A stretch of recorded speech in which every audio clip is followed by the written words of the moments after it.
सफलता आपका परिचय दुनिया के सामने कराएगी और असफलता दुनिया का परिचय आपसे करा देगी। कहते हैं ना कि महफिल भी रोएगी, हर दिल भी रोएगा, डूबेगी कश्ती मेरी तो साहिल भी रोएगा। इतना प्यार बांटूंगा इस दुनिया में ऐ मेरे दोस्त कि मेरे मरने के बाद मेरे आशिक तो क्या मेरा कातिल भी रोएगा। और दुनिया में ना किसी भी समस्या है भाई, उसका सबसे अच्छा एक टोल फ्री नंबर है। दुनिया की कोई भी समस्या का सबसे टोल फ्री नंबर है दोस्त। एक बढ़िया दोस्त बनाओ भाई, 2-4 लोगों का, और उनसे ही आप पढ़ाई लिखाई हर तरह के डिस्कस करते रहो। दोस्त से बढ़िया टोल फ्री नंबर कोई नहीं है, हर चीज़ का इलाज है। और कुछ दोस्त जिंदगी में तो ऐसे बनाओ ना जो आपकी प्रॉब्लम को वैसे ही समझ जाए जैसे डॉक्टर की लिखावट मेडिकल स्टोर वाला पढ़ लेता है। और एक बात और, ये जो अच्छी किताबें होती हैं और अच्छे दोस्त होते हैं ना, जल्दी समझ में नहीं आते हैं, लेकिन इसलिए दोस्ती बहुत अच्छे सोच समझ के कीजिएगा। क्योंकि कहा जाता है कि एक आम 10 आम को सड़ा सकता है, लेकिन 10 अच्छा आम एक सड़े हुए आम को कभी ठीक नहीं कर सकते हैं। इसलिए अगर आपको कोई आपके सर्किल में, कोई आपके करियर में कोई बाधा आता है तो तुरंत बाहर कीजिए, उनसे कोई इग्नोर मत कीजिए।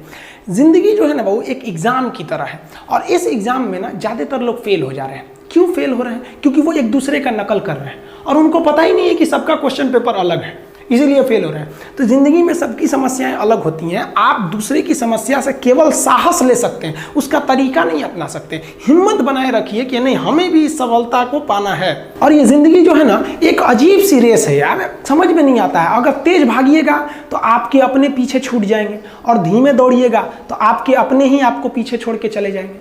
इसलिए जिंदगी की रफ्तार इतनी बनाए रखो यार कि भले दुश्मन आगे निकल जाए लेकिन एक दोस्त पीछे नहीं छूटना चाहिए। अपनी ज़िंदगी में हौसला बना के रखिए।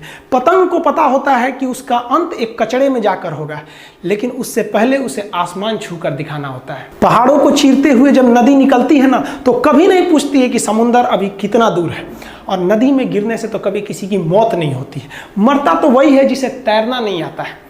तो हम सब परिस्थितियों के आगे हार जाते हैं, हम हार जाते हैं। परिस्थितियां सबके सामने होती है, जो डट के रहा उसे मंजिल मिली, और जो नहीं डटा वो हार के चला गया।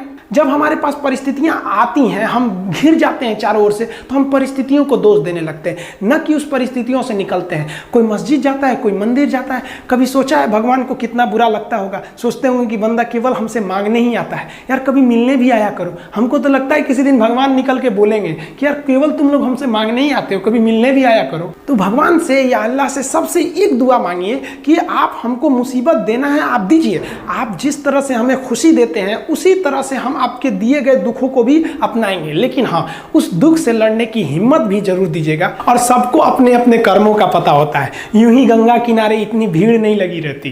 देखिए जिंदगी में आपसे भी कुछ गलतियां होंगी, और गलती किससे होती है? जो काम करता है, मेहनत करने वालों से ही तो गलतियां होती है। निकम्मों की तो पूरी जिंदगी निकल जाती है दूसरों में कमी ढूंढते ढूंढते। देखिए सफलता और असफलता में थोड़ा सा का अंतर है। सफलता आपका परिचय दुनिया के सामने कराएगी और असफलता दुनिया का परिचय आपसे करा देगी। इसलिए सफल जरूर होइए। देखिए 97% लोग जो है ना वो थक के किसी काम को छोड़ देते हैं, और जिंदगी भर उन 3% लोगों के लिए काम करने लगते हैं जो कभी भी हार नहीं मानते। मेहनत बता देता है कि परिणाम कैसे मिलेगा, वरना परिणाम तो बताता ही है कि आपका मेहनत कैसा था। कुछ लोगों को लगता है कि उनके पिताजी बहुत पहुंच वाले हैं, दादाजी बहुत पहुंच वाले हैं, तो उनकी बदौलत हमें कोई काम मिल जाएगा, कोई जॉब मिल जाएगा। तो कोई ये बहुत बड़ी बात नहीं है। पहचान से मिला काम बहुत देर तक नहीं रहती है, लेकिन काम से मिलने वाली पहचान आजीवन रहती है। हम स्टूडेंट्स को कहना चाहेंगे, आजकल स्टूडेंट्स को पता नहीं क्या हो गया है ना, सोचना वो लड़की के पीछे पगलाया है, कहता है कि लव हो गया। भाई दुनिया में लव नहीं होता है किसी से, ये एक अट्रैक्शन है सबको। मान लीजिए मेल है तो उसे फीमेल से होगा, फीमेल से है तो उसे मेल से होगा। तो कोई कैसे कहेगा कि हम तुम्हारी ओर अट्रैक्ट हो रहे हैं? तो उसको छुपाने के लिए कहता है हमको लव हो गया। भैया लव अब नहीं हो गया। अगर आपसे कोई कहता है ना कि आपको वो आपसे ट्रू लव करता है, तो उससे कहिएगा कि हमको अभी मेरा किडनी खराब हो गया, 1 लाख रुपए की ज़रूरत है, नहीं देगा। लेकिन आप अपने माता पिता से कहिएगा कि हमको 1 लाख की ज़रूरत है, और रियल में भी अगर हो जाएगा तो वो अपना शरीर बेच देंगे आपके लिए, लेकिन वो नहीं बेचेंगे। ये होता है लव। लेकिन लोग अट्रैक्शन को लव कहते हैं, उसके लिए पूरी ज़िंदगी बर्बाद कर देते हैं। ये सब बाबू गलत चीज़ है। जो आप अपना देखिए, आप अपना करियर छोड़ के अगर इस सब चीज़ में जाइएगा तो पूरी लाइफ बर्बाद हो जाएगी। आप जो रिश्ता खोजते हैं अपना कॉलेज में, कोचिंग में, ये सब परमानेंट रिश्ते नहीं हो सकते हैं। हाँ, अगर आप गर्लफ्रेंड से शादी करेंगे तो ये आपके लिए बेस्ट लड़की होगी। लेकिन माँ बाप जो ढूंढ के लाएंगे, जो भगवान आपके लिए बनाया है, वो लड़की आपके लिए यूनिक होगी। If you will best you will number one, and if you will unique you will only one. तो याद रखिएगा, जो भगवान आपको बना के जोड़ता है ना, वो रिश्ता सबसे अच्छा होता है। अपने माँ बाप को देखिए ना, क्या झगड़े नहीं हुए, लेकिन आज भी वो लोग एक साथ रहते हैं। लेकिन फिर भी आप देखिए, आजकल के जो वेस्टर्न कल्चर आ गया, क्या वेस्टर्न कल्चर हो गया समझ में नहीं आता है। प्यार और छोहाड़ा, इसकी ज़िंदगी ना 1 साल होती है, 1 साल में ही खराब हो जाता है। ये वेस्टर्न कल्चर है, हमारी भारत की संस्कृति नहीं है। हम गर्व करते हैं, हमें अहंकार है, हमें गुरूर है अपने भारत की संस्कृति पर, जहाँ एक छोटी सी बच्ची भी गुड़िया खरीदती है ना, तो उसके लिए दुपट्टा खरीदती है। और यार, अगर आपको दिल लगाना ही है तो किताबों से लगाओ ना यार, बेवफा भी निकलेगी तो मुकद्दर बना के जाएगी। दिन ना सबके लिए 24 घंटा का होता है, ऐसा नहीं है कि आपको अलग से वक्त मिलेगा, लेकिन इसी 24 घंटे में किसी को प्यार करके पति बनने का शौक है, तो किसी को मेहनत करके करोड़पति बनने का शौक है। तो आप डिसाइड करिए आपको क्या बनना है, क्योंकि बरसों बाद जब लोग ये मिलेंगे ना आपसे, तो ये नहीं पूछेंगे कि कितनी गर्लफ्रेंड है, लोग पूछेंगे कमाता कितना है, हैसियत कितनी है तुम्हारी। ये दुनिया का उसूल है कि लोग कभी भी आपसे खैरियत नहीं, आपकी हैसियत पूछते हैं। लोग एक दूसरे से वादा करते हैं कि तुम्हारा जिंदगी भर साथ निभाएंगे, कोई किसी का साथ नहीं निभाता है। लोग अर्थी और जनाजा भी ले जाते हैं ना 2 कदम, तो कंधे बदल बदल के ले जाते हैं, जबकि पता है कि आखिरी मुलाकात है। और लोग यहाँ कंधा बदल बदल के ले जा रहे हैं और लोग वादे कर रहे हैं कि जिंदगी भर साथ निभाएंगे, कोई साथ नहीं निभाता है। हम आप सब लड़का लड़की से कहना चाहेंगे कि अभी वक्त है, अभी सर झुका के पढ़ लीजिए। वादा है आपसे कि जिला में सबसे ऊंचा सर आपका होगा, लेकिन अगर अभी आप सोचिएगा आराम करने के लिए, पूरी जिंदगी आपको तकलीफ उठानी पड़ेगी। अगर आज आप किताबों के दीवाने हो गए ना, तो कल दुनिया आपकी दीवानी हो जाएगी। किसी ड्रीम गर्ल के लिए ना अपने माँ बाप के ड्रीम को कभी नहीं छोड़ना चाहिए। आप लोग जो सोचते हैं ना इधर उधर, वो खुशी तो आप लोगों ने कभी देखा ही नहीं। कोई स्टूडेंट अभी तक खुशी नहीं देखा। हम आपको व्यक्तिगत बताते हैं। देखिए, खुशी कब मिलेगी आपको? जिस दिन आपको जॉब मिलेगा ना, और जो पहली सैलरी मिलेगी वो भी नहीं खुशी है। जब आप अपनी पहली सैलरी ले जाके अपनी माँ के हाथों में देंगे ना, तो आपकी आंखों में आंसू होगा। आप याद करेंगे कि जिस माँ की उंगलियों को पकड़कर हमने चलना सीखा, आज उसको हमने अपनी पहली कमाई दिया है। और जब कमाने लगेंगे ना, तब समझ में आएगा कि लाखों रुपए की अहमियत कुछ नहीं है, वो 1 रुपए के आगे जब माँ स्कूल जाते वक्त दिया करती थी। और गौर से देखा करो अपने माँ बाप के आंखों में, ये वो आईने होते हैं जिसमें बच्चे कभी बूढ़े नहीं होते।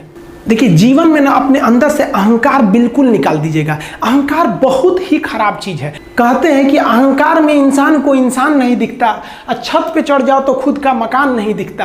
अहंकार नहीं करना चाहिए। छत को बहुत गुरूर था छत होने का, 1 मंजिल और बनी और छत फर्श हो गया। अहंकार कभी नहीं कीजिएगा। तूफान ज्यादा होती है तो कश्ती डूब जाती है, और घमंड ज्यादा हो जाती है तो हस्ती डूब जाती है। जिस दिन आपको घमंड होने लगे ना अपने आप के ऊपर कि हम बहुत बड़े हो गए हैं, हम बहुत पढ़ लिए हैं, हम बहुत सक्सेसफुल मैन हो गए, हम बहुत बड़े बिजनेसमैन, हम बहुत, मतलब जिस दिन आपको घमंड हो गया ना, उस दिन आप शमशान घाट में जाके देखिएगा, आपसे नायाब लोग, आपसे अच्छे लोग वहां खाक बन गए। दुनिया में ना किसी से जलन नहीं रखनी चाहिए। देखिए, माचिस जो होता है ना दूसरे को जला देता है, लेकिन कभी माचिस को देखें वो खुद को भी जला लेता है। अतः अगर आप दूसरे की बुराई करेंगे, दूसरे के पीछे रहेंगे ना, तो इसमें आपका लॉस होगा। और अगर आपकी कोई बुराई कर रहा है ना, तो आपको खुश होना चाहिए कि आप आगे बढ़ रहे हैं। बुराई उसी का लोग करते हैं जो आगे बढ़ रहा होता है। जो पहले गिरा हुआ है उसकी लोग क्या बुराई करेंगे?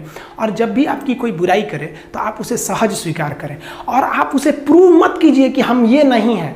हम लोग गलती क्या करते हैं स्टूडेंट लोग, कि प्रूव करने लगते हैं। नहीं, आपको अपने आप को इंप्रूव करना है। अगर कोई गलती हो गई है, आपको कोई बुराई कर रहा है, तो आप उसको सहज स्वीकार कीजिए। जिस दिन आपके अंदर अपनी बुराई सुनने की क्षमता आ गई, यकीन मानिए आप सफलता के दहलीज पे अपनी पहली कदम रख दिए उसी दिन। लोहा जो होता है ना, उसे कोई नहीं तोड़ सकता है, लेकिन उसी लोहे के अंदर का जो जंग लग जाता है ना, धीरे धीरे दीमक की तरह उस लोहे को खदड़ते जाता है। इसलिए अपने अंदर अहंकार को मत लाने दीजिएगा। लोग कहते हैं ना कि अहंकार बुरा है। जीवन में हम जो अनुभव किए हैं, अहंकार से भी खराब चीज होता है गुस्सा। देखिए, अहंकार उत्पन्न ही नहीं होगा जब तक आपको गुस्सा नहीं आए। आप ऐसे नॉर्मल बैठे हैं और आप किसी से कहिएगा कि तुम्हारी क्या औकात है, जब तक आपको गुस्सा ना आए। तो अहंकार एक पेड़ है और गुस्सा उस पेड़ का जड़ है। इसलिए गुस्सा जिस दिन आया उस दिन आप बर्बाद हो जाएंगे। किसी भी व्यक्ति को बर्बाद कराने के लिए सबसे जरूरी है गुस्सा दिलाना। आपको पता है लोहार जो होता है, लोहार वो जानता है कि लोहे को हम ऐसे नहीं मोड़ सकते हैं, बहुत ही शक्तिशाली है, इसलिए लोहार ना इस लोहे को ना आग में डाल के इसे गुस्सा दिलाता है। जब ये गुस्से से लाल हो जाता है ना, तो जहां गुस्सा आया आप अपनी ताकत खो देते हैं, और ये लोहा अपनी ताकत खो देता है और एक मामूली हथौड़े के चोट से लोहा मुड़ जाता है। तो जिस दिन आपको गुस्सा आ गया, समझ जाइए कि आप अपनी ताकत खो रहे हैं। जब हम जन्म लेते हैं तो जन्म से ही हमारी जीभ रहती है और मरने तक हमारे साथ जीभ रहती है, क्योंकि वो बहुत ही नरम रहती है, उसे गुस्सा वो बहुत हार्ड नहीं होती है। लेकिन जन्म लेने के बाद दांत आता है और दांत काफ़ी कड़ा होता है और मरने से पहले ही दांत चला जाता है। यानी अगर आप नरम रहेंगे तो काफ़ी लंबे समय तक रहेंगे, और जहाँ हार्ड होंगे आप वहीं आपका पतन चालू हो जाएगा। इंसान 3 साल में बोलना सीख जाता है, लेकिन उसे क्या बोलना है ये सीखने में उसे पूरी जीवन लग जाते हैं। शब्दों का इस्तेमाल बड़ा सोच समझ के कीजिएगा, ये आपके माँ बाप के दिए गए परवरिश का एक सबूत होता है। अतः आप अगर किसी से अपशब्द बात करते हैं तो सभ्य व्यक्ति आपको नहीं कोसेगा, बल्कि आपके माँ बाप को कहेगा कि इसे संस्कार नहीं सिखाया। ये शब्द जो होते हैं हमारी परवरिश का परिचय करा देते हैं। शब्द का इस्तेमाल भोजन की तरह करना चाहिए। जिस तरह से भोजन को बनाने के बाद थोड़ा सा चख लिया जाता है, उसी तरह शब्द को दूसरे के सामने बोलने से पहले एक बार जरूर चख लीजिएगा।